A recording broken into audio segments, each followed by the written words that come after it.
Hey, it's Luke at the Pages Printed, and I'm back with another review. So we're going to be talking about this book today. It's called The Witchfinder's Sister, and it's by Beth Underdown. This isn't one I was sent to review. This is actually one I picked up in a bookstore when I was going on a train journey a couple of weeks ago. Why did I pick it up? Well, the cover is pretty beautiful. Big fan of floral print, as you can probably see from my tattoo. Yeah, gorgeous cover. I mean, just the quote on the back, the number of women my brother Matthew killed, as far as I can reckon it, is 106. It's a strong blurb. And there's a few kind of comments on there from people I've not heard of, but apart from the one on the front, Paula Hawkins, the author of The Girl on the Train, is calling it vivid and terrifying. So Beth Underdown is a lecturer in creative writing at the University of Manchester, and this is her first novel.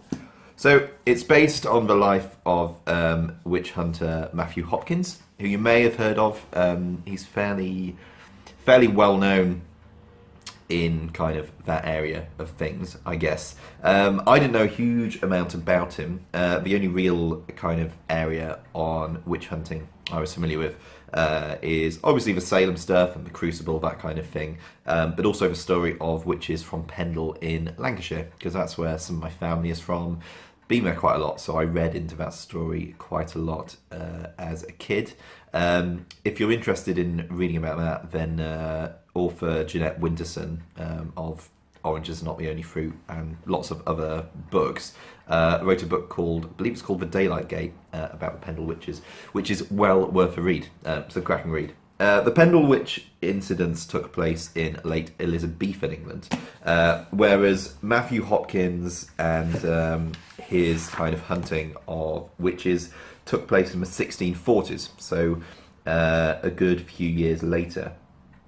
It's a very good read, and it touches upon some very interesting topics. I mean, I think one of the things that it quite openly deals with is the fact that, these witches who weren't witches at all, who were normally just regular women who perhaps had intelligence and agenda, they were kind of hunted and persecuted by others due to fear, really. It was people being afraid of them for being intelligent and strong-minded people.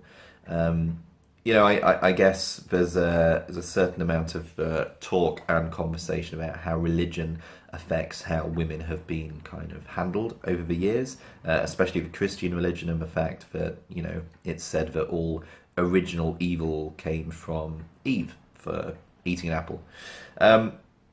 And that kind of sense of persecution for women, and for suspecting women for being guilty for things they may not have even done, but for things they may do in the future, is definitely an aspect here. And it does something interesting in that it tells the story from the perspective of Matthew Hopkins' sister. She's not been in touch with him for many years, but then she travels back to the town where he lives in Essex after her husband dies in an accident. When she returns to this village, there are kind of rumours of witchcraft, and her brother has this book, which she doesn't know much about, and she doesn't really know what her brother's up to. She's quite scared of him. He's quite an unpleasant character due to, partly due to a situation when he was a child, but also just due to the fact that he's not a very nice chap. As the book continues, Alice kind of becomes more and more aware of what Matthew is doing and becomes more and more involved in it, often not willingly. And as she does that, she uncovers secrets about their past.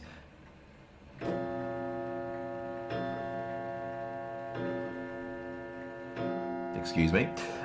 Secrets about their past and their childhood. And it is very well written. The characters are good. I mean, Alice in particular stands out, but also quite a lot of the kind of townsfolk you meet throughout the book do stick in one's head. They're quite memorable.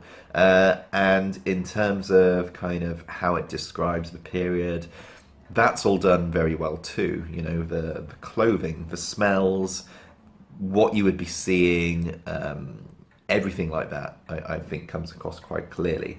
And it makes for an enjoyable and transporting read.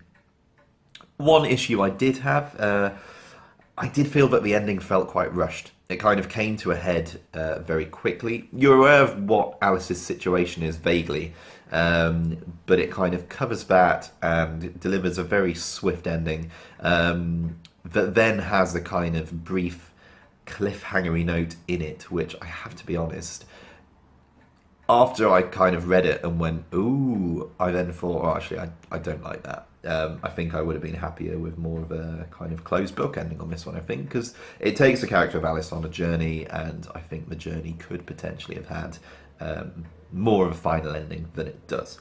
However, it is a very good read, and it is a debut novel, so, you know, it's incredibly impressive for a debut, and I think I'll be excited to read what this author does next.